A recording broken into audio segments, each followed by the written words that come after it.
in countries like Senegal, there's one major concern, which is that the World Bank is interfering too much into the national policies when it comes to education.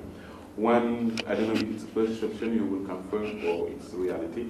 One point is these contractors, the contract system, where you have people who have not really had the proper training, hired directly with very short-term training to become teachers, who have contracts, who are not in the civil service. The other issue is the whole issue of the university system, where it used to be really public. Now you're talking about exclusion. People are saying, okay, the exclusion is changing from everybody can access, but all the poor access the low quality schools, and only the privileged ones can continue through the private system, where they can pay money, they can afford the money to go and have a good quality education.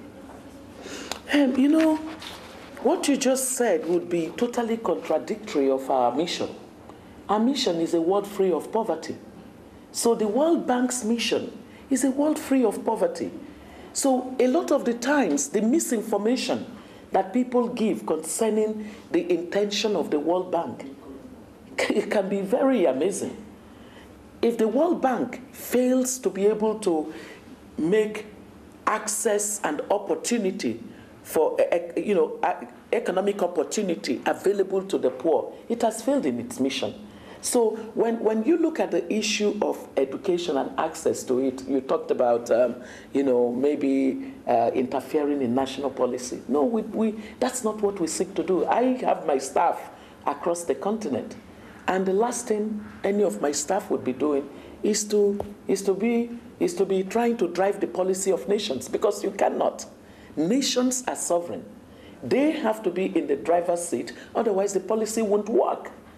All that we try to do is to, because we have a global platform.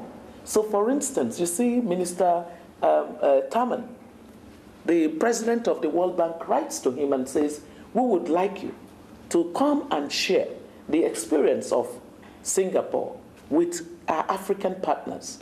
He comes. You understand?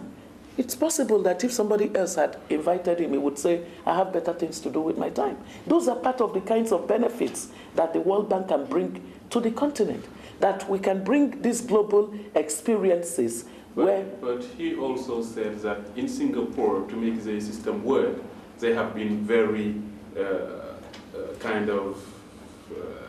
very closed to any foreign influence. I can remember it very well from his speech. Yeah, but you see, it depends on what you mean by foreign influence. Look, nations make the choices of what they want to do. If people, there are times when, for purposes of the difficulty in dealing with the interests against reforms, the politicians could say, oh, it's the World Bank telling us to do it. Sometimes, they can use the World Bank as an excuse to keep themselves out of the heat of the intensity of a reform. And that's not the issue. The most important issue is you need to have nations make choices of their own reforms. We encourage nations to make choices of the reforms that are conditioned to their own specific needs. We're not interested in saying that there's a one-size-fits-all. A one-size-fits-all is not our interest. The issue in tertiary education is such that the bank is interested in the continent being able to have the best of public universities and the best of private universities. What you just need to guarantee is that nobody competent to gain access to quality education at the tertiary level misses that access just because of issue of money. So the problem often is that the budget of nations cannot contain. The budget cannot sustain. The budget constraints that nations have to deal with is so much, it's so severe, that when you look at the public university system, even to finance it, by governments has become such a big challenge.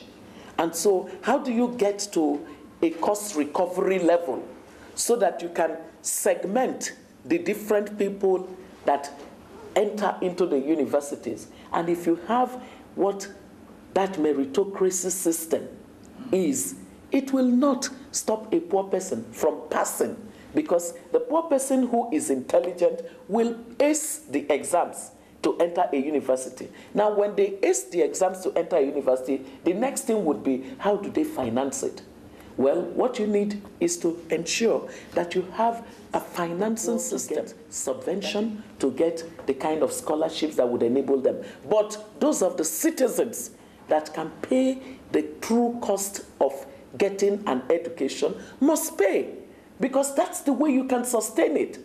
You can't sustain a system. You know, those are part of the issues I take on the journalists for. Just do the arithmetics yourself. If you look at the budget of your nation in Senegal, and you look at the needs that Senegal has for roads, for agriculture, for water, for defense, for, for industry, for everything you can imagine, the argument that says even people who can pay and are capable of paying a proper fee for university education should not pay it because government owes them a responsibility for tertiary level education, that is, you are living in what is called the air. It's so unrealistic, and that is why the education system is failing in Africa, because there's no way, there's a trade-off. You can't eat your cake and have it with university level education. It requires adequate funding. So make sure that you cluster access in the kind of way that by meritocracy, poor people can pass exams and be assured that they would have access to finance by the government or through endowments that would enable them get the education they want. But those with the capacity to pay must pay, because that's the way you can fund a quality environment. Yes.